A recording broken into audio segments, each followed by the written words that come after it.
ఓ అత్త నువ్వు నిమ్మలంగా ఉండు. ఈడ నీ అల్లుడు బ్రహ్మాండంగా ఉన్నాడు. నీ కూతురు మహారాజులా చూసుకుంటా ఉండదు. సరేనా? సరే, అప్పుడప్పుడు కాల్ చేస్తూ ఉండు. బావగారు ఒకసారి మా అక్కయ్యకి ఇవ్వండి. దుర్గా, విజయ నీతో ఏదో మాట్లాడాలంటుంది, ఒకసారి మాట్లాడు. తీసుకోమ్మా, మాట్లాడు.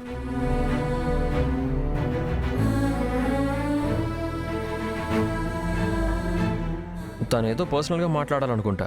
నేనే స్పీకర్ ఆఫ్ చేసి ఇద్దాం అనుకున్నాను, నువ్వే ఆఫ్ చేసేసావు. సరే మాట్లాడు.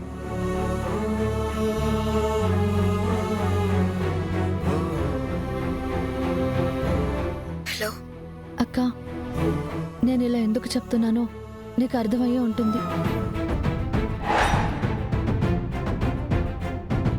జీవితంలో ఎప్పుడూ అబద్ధం చెప్పని నేను నీకోసం మొదటిసారి అబద్ధం చెప్పాను.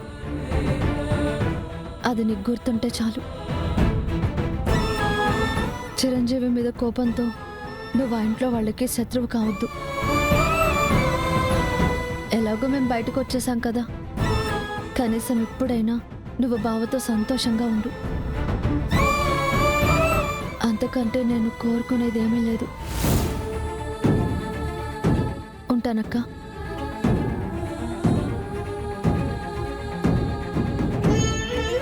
వెళ్దాం పద.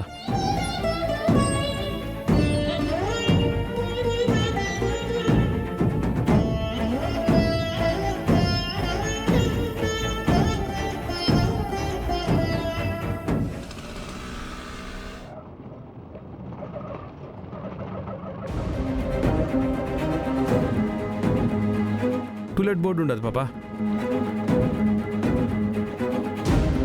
ఇల్లు అద్దెకంట. చూద్దాం పద.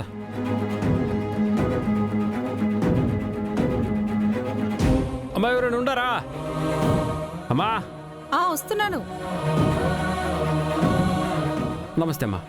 నమస్కారం అండి. టూలెట్ బోర్డు చూసి వచ్చాం. ఇల్లు అద్దెకుందా? ఉందండి. అద్దెంతమ్మా? అద్దె 10,000. 3 నెలల అడ్వాన్స్తో కలిపి 40,000 ఇవ్వాలి. 40,000?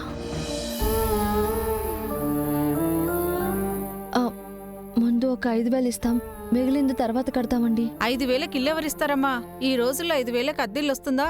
అది కాదండి, మేము ఒక 10 రోజుల్లో ఇచ్చేస్తాము. అడ్వాన్సే ఇవ్వలేకపోతున్నారు, తర్వాత రెంటెలా ఇస్తారు? మీకు ఇల్లు అయితే ఇవ్వలేం, వెళ్ళిపోండి. ఒక 10 రోజుల్లో ఇస్తామమ్మా, నమ్మండమ్మా. చాలా అవసరం ఉందమ్మా. అద్దె కడితే ఉండండి, లేదంటే వెళ్ళిపోండి. అనవసరంగా మా టైం వేస్ట్ చేయకండి. అది కాదమ్మా, ప్లీజ్ వెళ్ళిపోండి, వెళ్ళిపోండి. ఒకసారి వెళ్దాం పద.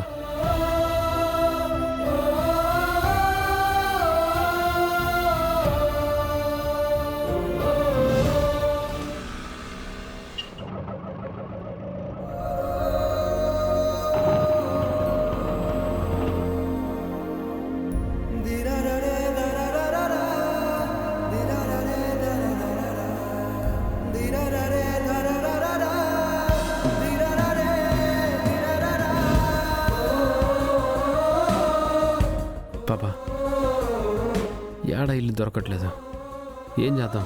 మనకు అద్దెల్లు దొరికేంత వరకు ఈ గుడే మనకు నీడ. ఈ రాత్రికి ఈ గుళ్ళోనే ఉందాం. గుళ్ళోనా? ఎక్కడో ఫుట్పాత్ మీద పడుకునే కంటే దేవుడి సన్నిధిలో పడుకుంటే కనీసం పుణ్యమైనా వస్తుంది. పద. సరే.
పాపా ఆ?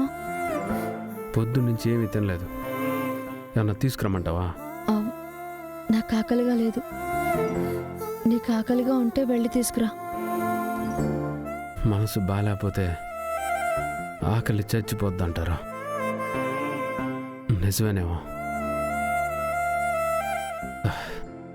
నాకు కూడా ఆకలిగా లేదు.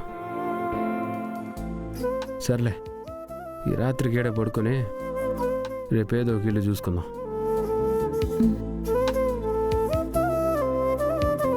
ఇది తల కింద పెట్టుకో పాపా.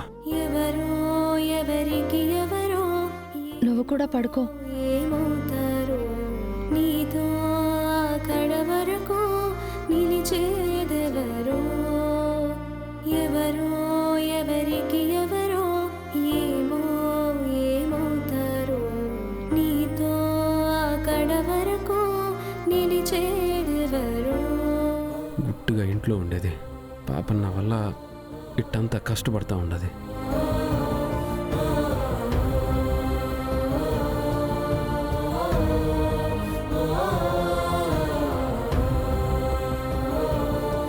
చిరంజీవి, ఇంకా పడుకోలేదా?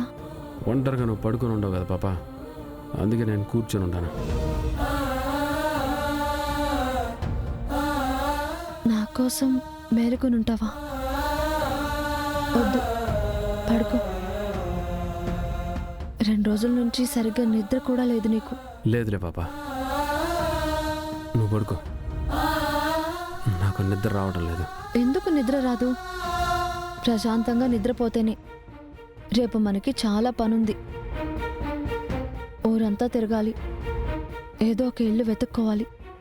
పడుకో చిరంజీవి. ఉమ్.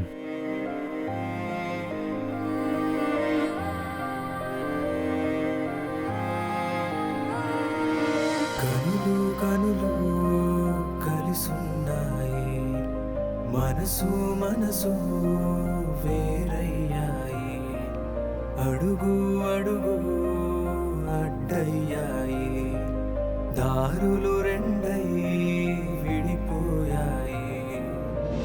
నువ్వు నేనంటూ వేరేనేమంటూ భ్రమలో బ్రతికిందే అయ్యో నా మనసు. నువ్వే లేవంటూ నిజమే తెలిసాక ప్రాణం పోయిందే నన్నే వదిలేసి.